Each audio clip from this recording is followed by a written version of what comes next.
Hi there, and welcome to my YouTube video. In this video I'm going to talk about casting on in pattern and why you would want to do that. I have some examples here of, let's just start out with some stockinette stitch. In this swatch I cast on the stitches and then I turned, and the first row that I worked was a wrong side row. Let's look at this up real close. So here is the right side. So I cast on, going from here to here. Here's the end of the cast on tail. I turned the work and I purled to the end, creating this as the wrong side for a stockinette stitch swatch. Of course, this is the reverse stockinette stitch side, and sometimes you want that for the right side of your fabric. But we're not talking about right side and wrong side, we're just talking about stockinette side. So this causes the smooth edge of the cast on to be on the right side of the work. If you do the opposite, you cast on. So I cast on here, you can see the smooth side of the cast on. Then I turned the work and I knitted the first row. That causes all of the purl bumps from the long tail cast on to be on the right side, on the stockinette stitch side of the work. And then the smooth side of the long tail cast on is on the reverse stockinette stitch side. So you can see the difference here. And this is personal preference, whether you want this to be your edge or this to be your edge. Sometimes though you want to cast on in a different stitch pattern. Here's an example of ribbing. This swatch was cast on all the way across in a long tail cast on, then turned, and I purled 2, knit 2, purl 2, knit 2, purl 2. It's a 2x2 ribbing. So you can see on this side of the swatch is the smooth side of the cast on.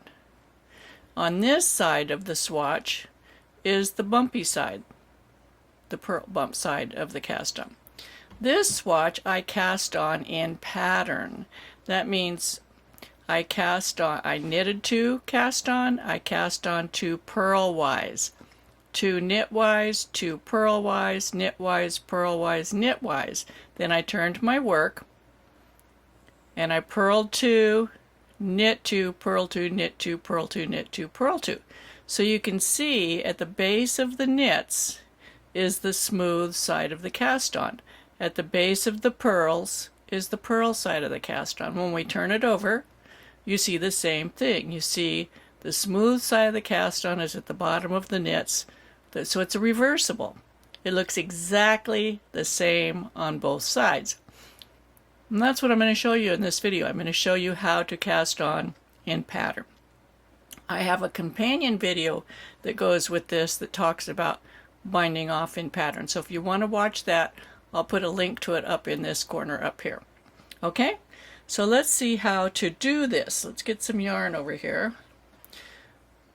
So we're going to just start casting on. Let me make the picture a little bit smaller. There we go. We're going to cast on. We're going to start with a knit 2, purl 2. So this is my knit stitch. Here's a knit stitch, standard long tail cast on. Now when you want to do a purl stitch, you do the mirror opposite. Instead of coming under the thumb and going over the finger, you're going to come under the finger. You're going to go from way out here to the outside, come under, go under the thumb and pick it up, because you still want that stitch to be in the proper stitch mount. We'll do that again.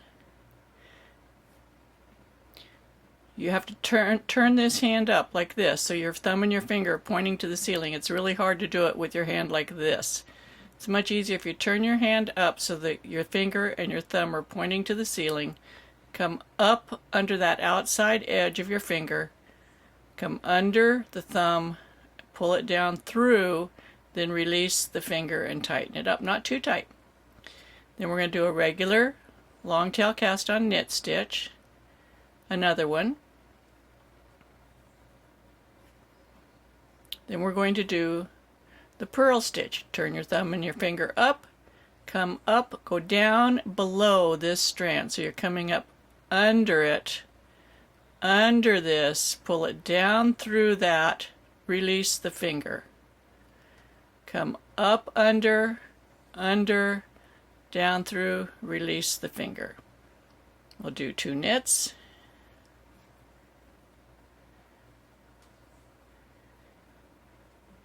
Turn the thumb and finger up, come under here,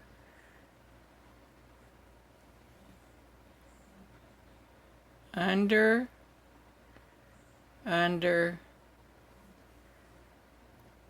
we'll do 2 knits, and then we would turn the work, cast on however many you need. Now you can see, when you look at these, you can see, let me make it much bigger here. You can see the purl bumps and the smooth. So here's 2 purls. Don't those look like purl bumps? 1, 2. Here's 2 smooth. Here's a purl bump, smooth, smooth. Purl, purl, smooth, smooth. So we're going to work them that way. We're going to purl the purls and knit the ones that look like the smooth edge of the cast on. There's a purl bump.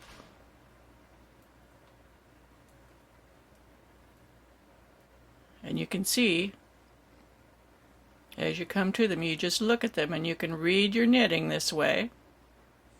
And this is the beginning of the ribbing. Now for seed stitch, what would you do for seed stitch? You would cast on, knit 1, purl 1, knit 1, purl 1. Let's do that. Okay, let me pull this off and we'll do some seed stitch, okay? Why I had to finish that, who knows?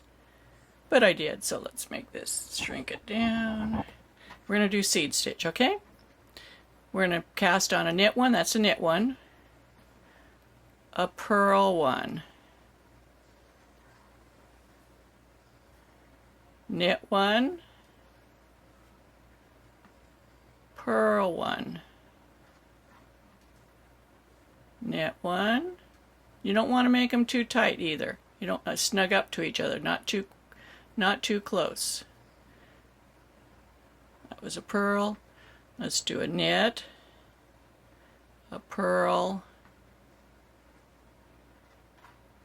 and a knit, and then we'll turn and work it. I didn't leave myself much of a tail.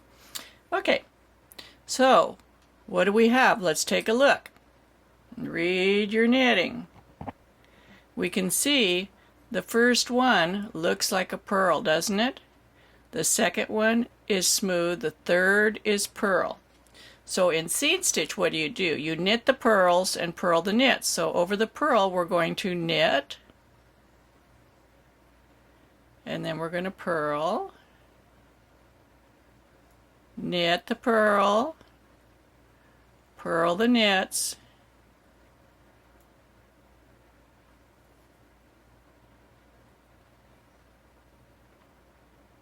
and I didn't make a swatch for the seed stitch, but I'm sure you've seen seed stitch. This makes a big difference in what the edge of your fabric is going to look like. It makes a reversible fabric. It looks exactly the same on both sides. So you can see, let me get my pointer. Here's a purl. Here's the knit above it. Here's the smooth edge of the cast on and a purl. A purl, a knit, knit, purl, purl, knit. Isn't that cool? And the other side looks exactly the same. It's reversible. So, if you like my videos, be sure to give me a thumbs up down there below the video. Subscribe to my channel. Share my videos with your friends and come back and watch some more, and happy knitting.